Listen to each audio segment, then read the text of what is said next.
दिल की ये कहानी चल पड़े अलग रास्तों पे, मगर दिलों में बंधी मोहब्बत। ये इश्क इतना आसान नहीं होगा। खामोश इश्क की दास्तान।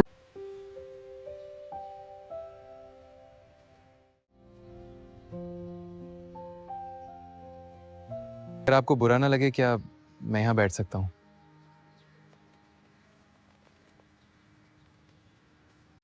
ये कौन सी किताब है? ये मेरी पसंदीदा किताब है, इसमें मोहब्बत की कहानियां हैं। मुझे भी मोहब्बत की कहानियां पसंद है, खासकर जब इनमें ख्वाब हो। आपसे मिलकर बहुत अच्छा लगा।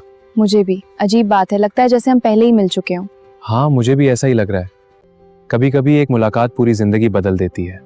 जी, मैं समझती हूँ।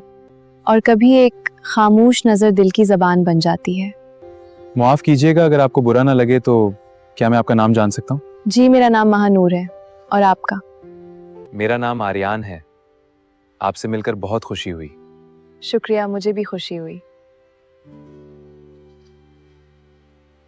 आपके साथ बैठकर अच्छा लग रहा है। मुझे भी। उम्मीद है हमारी ये पहली मुलाकात आखिरी नहीं होगी। शायद किस्मत दोबारा मिला दे। इंशाल्लाह। ये लम्हा कभी ना भूलूंगा। ना मैं भूलूंगी।